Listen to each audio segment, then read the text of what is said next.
ಪಾವಗಡದ ಗುಜ್ಜನಾಡು ಪಂಚಾಯಿತಿಯ ಸಾಮಾನ್ಯ ಸಭೆಯಲ್ಲಿ ಅಧ್ಯಕ್ಷರು ಸದಸ್ಯರುಗಳು ಪಂಚಾಯಿತಿಗೆ ಕೊಟ್ಟಿದ್ದ ಅನುದಾನದಲ್ಲಿ ಆದ ಖರ್ಚು ವೆಚ್ಚದ ಬಗ್ಗೆ ಲೆಕ್ಕ ಕೇಳಿದ್ದಕ್ಕೆ ಪಿಡಿಒ ರಾಘವೇಂದ್ರ ತಕ್ಷಣವೇ ಸಭೆಯಿಂದ ಎಸ್ಕೇಪ್ ಆಗಿದ್ದಾರೆ.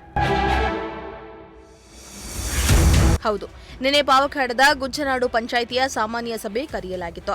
ಈ ವೇಳೆ ಸಭೆಯಲ್ಲಿ ಹಿಂದಿನ ಖರ್ಚು ವೆಚ್ಚದ ಬಗ್ಗೆ ಗ್ರಾಮ ಪಂಚಾಯಿತಿಯ ಸದಸ್ಯರು ಹಾಗೂ ಅಧ್ಯಕ್ಷರು ಒಟ್ಟಾಗಿ ಪಿಡಿಒ ರಾಘವೇಂದ್ರ ಬಳಿ ಕೇಳಿದ್ರು. ಆದರೆ ಸಭೆಯಲ್ಲಿ ಕೇಳಿದ ಪ್ರಶ್ನೆಗೆ ಉತ್ತರಿಸಲು ಸಾಧ್ಯವಾಗದೆ ಸಭೆಯನ್ನೇ ಬಿಟ್ಟು ಹೋಗಿದ್ದಾರೆ. ಕೆಲವರು ಅಂಗವಿಕಲರು 4 ವರ್ಷ ಆಯ್ತು ನಾವು ಈಗ ಇಲ್ಲಿವರೆಗೂ ಇಲ್ಲ.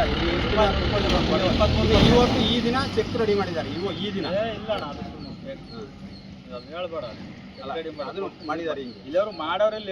ಇನ್ನು ಇದೇ ವೇಳೆಯಲ್ಲಿ ಮಾತನಾಡಿದ ಪಂಚಾಯಿತಿಯ ಸದಸ್ಯರು, ಪಂಚಾಯಿತಿಯಲ್ಲಿ ಯಾವುದೇ ಕೆಲಸಗಳು ಆಗಿಲ್ಲ. ಪಂಚಾಯಿತಿ ವ್ಯಾಪ್ತಿಯಲ್ಲಿರುವ ಗ್ರಾಮಗಳಲ್ಲಿ ವಿದ್ಯುತ್ ದೀಪಗಳಿಲ್ಲ.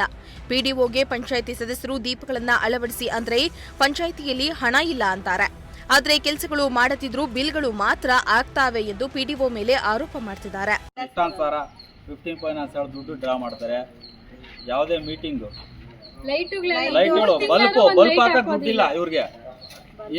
ಮಾಡಿದ್ರೆ ಫೋನ್ ರಿಸೀವ್ ಮಾಡೋದಿಲ್ಲ. 3 ತಿಂಗಳಾದ್ರೂ ಕೆಲವೊಂದು ಸದಸ್ಯರು ಪಂಚಾಯತಿಯಲ್ಲಿ ಏನ್ ಹೇಳ್ತಾರೆ, ಅದು ಡ್ರಾ ಮಾಡಿದ್ವಿ ಇದು ಡ್ರಾ ಮಾಡಿದ್ವಿ ಅಂತ ಹೇಳ್ತಾರೆ. ಲೈಟ್ಗಳು ಬಿಲ್ ಆದ್ರೆ ನಮ್ಗೆ ಲೈಟ್ಗಳೇ ತೋರ್ಸೋದಿಲ್ಲ, ಹಾಕ್ಸೋದೇ ಇಲ್ಲ. ನ್ಯಾಯವಾಗಿ ಜಮಾ ಖರ್ಚು ಮಾಡೋದಲ್ಲ. ಇವು ಯಾವ್ದಕ್ಕೆ ಏನ್ ಖರ್ಚು ಮಾಡಿದ್ವಿ, ಯಾವ್ರಿಗೆ ಎಷ್ಟು ಖರ್ಚಾಗೈತೆ ಅಂತ ಸದಸ್ಯರು ಮೀಟಿಂಗ್ ಮಾಡ್ಬೇಕಾರೆ ಸದಸ್ಯರು ನಾವೇ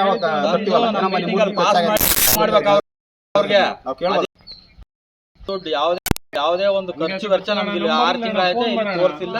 ಪಿಡಿಒ ಅಧಿಕಾರಿಯಿಂದ ಅವ್ಯವಹಾರ ಆಗ್ತಾ ಇದ್ದು ಯಾವುದೇ ಕೆಲಸವನ್ನ ಕೂಡ ಮಾಡ್ತಾ ಇಲ್ಲ. ಹೀಗಾಗಿ ಈ ಕೂಡಲೇ ಸಂಬಂಧಪಟ್ಟ ಅಧಿಕಾರಿಗಳು ಗುಜ್ಜನಾಡು ಪಂಚಾಯಿತಿ ಕಚೇರಿಗೆ ಬಂದು ಕಡತಗಳನ್ನು ಪರಿಶೀಲನೆ ಮಾಡಿ ತನಿಖೆ ಮಾಡಿ ಪಿಡಿಒ ವಿರುದ್ಧ ಕ್ರಮ ಕೈಗೊಳ್ಳಬೇಕೆಂದು ಆಗ್ರಹಿಸಿದರು. ಇಮ್ರಾನುಲ್ಲಾ, ಪ್ರಜಾಶಕ್ತಿ ಟಿವಿ, ಪಾವಗಡ.